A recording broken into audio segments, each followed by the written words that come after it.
जो विषय बहुत सुंदर विषय है, वह सुंदर विषय है भाव परमाणु सिद्धांत।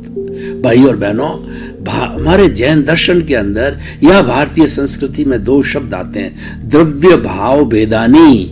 दो भेद आते हैं, एक भाव और दूसरा द्रव्य।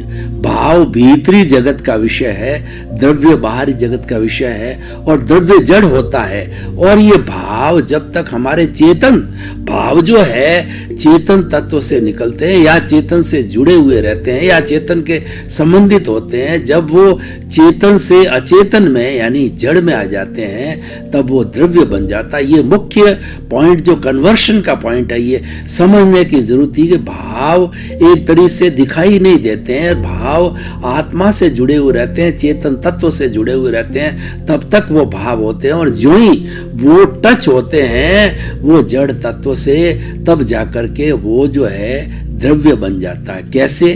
मैं आपको उदाहरण के तौर पे बताना चाहता हूं कि हमारा कार्बन शरीर है, वह सारा कॉजल बॉडी लिंग शरीर है, वो राग द्वेष का पुलिंदा है, क्रोध मान माया लोभ और उसके बाद के अंदर कषाय और मोह का जो संसार है, कॉजल बॉडी है, वही हमको इस संसार में भटकाती रहती है, वही अज्ञान है। और ये अज्ञान है हमारे शरीर और आत्मा के बीच में वेल्डिंग का काम करता है, जोड़ने का काम करता है। इसी कारण से भवांतर से शरीर और आत्मा जुड़े हुए हैं और आत्मा को मुक्त नहीं होने देते, शरीर को मुक्त नहीं होने देते। शरीर जड़ पदार्थ है, ये जड़ पदार्थ में ये भी शाश्वत सत्य है, ये भी जो एक छोटा से छोटा जो जड़ का परमाणु तत्व है वो शाश्वत है, वो प्योर है, जिस वो जड़ प्योर है। और जिस तरीके से हमारी आत्मा जो प्योर होती है वो सिद्ध बुद्ध मुक्त होती है, वो अनंत ज्ञान वाला होता है, अनंत दर्शन वाला होता है, अनंत शक्ति वाला होता है, अनंत सुख का धाम। इसकी बहुत सी क्वालिटी, वो अमूर्त है, उसके शरीर नहीं होता। और इसी तरीके से परमाणु होता है, वो विशुद्ध फॉर्म में होता है और वो जड़ का प्रतिनिधित्व करता है। और जब एक से दो परमाणु मिल जाते हैं, द्वि परमाणु, चार परमाणु, फिर अणु बनते हैं, एक से दो मिलते ही वो अशुद्ध हो जाते हैं। उसी तरीके से आत्मा और शरीर मिलकर के दोनों अशुद्ध हो जाते हैं, दोनों सेपरेट सेपरेट रहे, परमाणु जड़ और चेतन सेपरेट सेपरेट रहे तो परमाणु और मूल आत्मा दोनों शुद्ध रहते हैं। तो भाई और बहनों, हमें भाव और द्रव्य को बहुत अच्छी तरह से समझना है कि हमारे जो कार्बन शरीर वो जड़ है और हमारी आत्मा चेतन है। अब ये दोनों फेविकॉल की तरह या राग द्वेष के जो है वो वेल्डिंग की तरह जुड़े हुए हैं। तो जुड़े हुए रहते हैं तो इन दोनों के अंदर मल युद्ध चलता रहता है। तो जब कर्म उदय में आता है, और जब उसको उदय कहते हैं, प्रारब्ध कहते हैं, तो प्रारब्ध में आते ही जो है वह कर्म शरीर से जुड़ा होने के कारण कर्म शरीर हावी रहता है।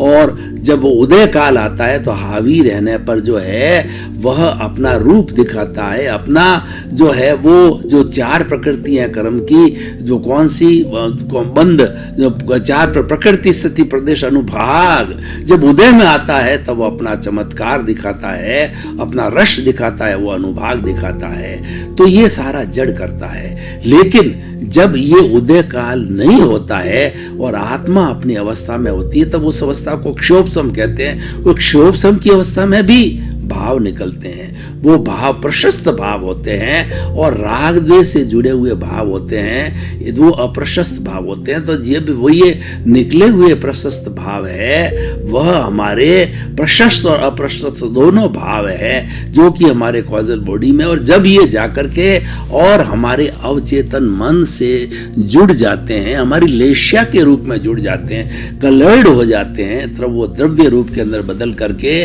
और अवचेतन मन के अंदर वही भाव जो है बाद में विचार बनते हैं। विचार से जो है हमारा ये जो शरीर है, उस शरीर के जो सबसे गवर्निंग बॉडी है वो चित्त से जुड़ा हुआ रहता है। एंडोक्राइन ग्लैंड्स होती है जिसके अंदर की उन भावों का जो कि हमारी लेशियाएं हैं, जो कि वाइब्रेशन फॉर्म में हैं, और जब वो भाव जो है कन्वर्ट होते हैं हमारे एंडोक्राइन ग्लैंड के संपर्क के अंदर आते हैं, तो संपर्क में आने के कारण वो लिक्विड हो जाते हैं। और वो लिक्विड है वह जो है चेतन के को बता करके और चेतन तत्व के और हमारे जो अवचेतन मन से निकलने वाले हैं चित्त को बता करके या चेतन मन को बता करके वह संपूर्ण जो ब्लड के अंदर सर्कुलेट हो जाता है और सारे वो विचार रूप के अंदर एंडोक्राइन ग्लैंड्स में आते ही वो लिक्विड फॉर्म में विचार में बदल जाते हैं।